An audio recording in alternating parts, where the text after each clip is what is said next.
Hello everyone, welcome back. তো এই প্লেসটা হচ্ছে আমাদের ব্লকের সামনে। সিগনালে দাঁড়িয়ে আমরা ওয়েট করছিলাম। আমরা যাচ্ছিলাম একটা কাজে। সো এখানে যেহেতু আমরা সিগনালে পড়ে আছি, তাই ভাবলাম আপনাদের সাথে শেয়ার করি। তো যে কাজের উদ্দেশ্যে এসেছি এটা একটু লেট হবে জেনে আমরা বাইরে ঘুরতে বের হলাম। তো আমার হাজব্যান্ড বলছিল যে পাশে নাকি ওয়েস্ট কোস্ট পার্ক আছে। তো আমি কোনো চিন্তা ভাবনা না করেই চলে গেলাম ভেতরে। আর পার্কটাতে কিন্তু এন্ট্রি ফ্রি, কোনো টাকা পয়সা আর টিকিটও লাগে না। তো এখানে এন্ট্রি করার পরে আমার চোখে পড়লো ওই যে নীল কালার একটা বিচ দেখা যাচ্ছে। তো আমি বেশ ইন্টারেস্ট নিয়ে সামনের দিকে এগিয়ে যাচ্ছিলাম। এই যে একটা স্টেজ দেখতে পাচ্ছি, আমরা ম্যাচিং করে মেহেদি পরেছিলাম, তাই একটু ভিডিও শুট করে নিলাম। মাঠটা কিন্তু অনেক বেশি বিশাল, আর ওই দিন রোদটাও ছিল অনেক প্রখর, অনেক ফুলের গাছও ছিল। জবাটা আমার কাছে খুব বেশি ভালো লাগছিল, ভাবছিলাম ফুলটা ছিঁড়ে আমার কানে গুঁজে নিব। পরবর্তীতে আর ছেঁড়া হয়নি, ওটা ওভাবেই রেখে এসেছি। এই তো ফাইনালি এত প্রখর রোদে একটা মাঠ পাড়ি দিয়ে আমি সি বিচটা দেখতে চলে এসেছি।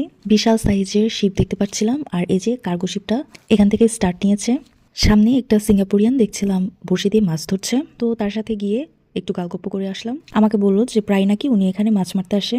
তো সমুদ্র দেখা শেষ করে ফেরার পথে এই যে কাঠবিড়ালিটাকে কয়েকটা পিচ্চি দেখছিলাম খাবার দিচ্ছিল, আমি ওইটা এনজয় করছিলাম। পার্কটাতে কিন্তু বেবিদের জন্য বিনোদনের অনেক কিছুই আছে, তবে আমরা যেহেতু একটা রং টাইমে গিয়েছি তাই তেমন কোনো লোকজন ছিল না। তো সামনে একটা ম্যাকডোনাল্ডস শপ আছে।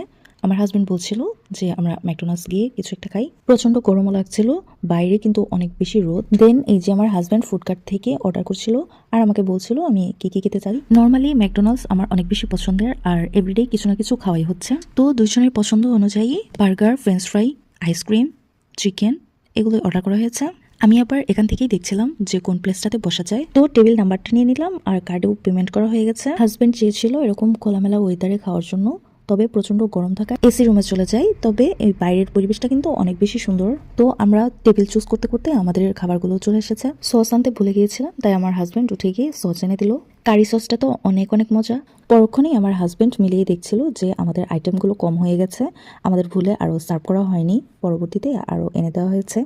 দেন আমরা যেই কাজের উদ্দেশ্যে গিয়েছিলাম সেটা আমরা ভুলে গিয়েছিলাম এতক্ষণে। তো ওখান থেকে ফোন দেওয়া হয়েছে যে আমাদের কাজটা কমপ্লিট হয়ে গেছে। তো কাজটা কভার করে আমরা বাসায় প্যাক করছিলাম, আর বাইরে দেখতেই পাচ্ছেন কিরকম ক্লাউডি হয়ে আসছিল। আমাদের রুম পর্যন্ত পৌঁছাতে পৌঁছাতে কিন্তু অনেক জোরো হাওয়া আর বৃষ্টিও চলে এসেছিল। তো আজকের ভিডিওটা কেমন লেগেছে অবশ্যই আমাকে জানাবেন। আল্লাহ হাফেজ, দেখা হবে অন্য কোনো ভিডিওতে।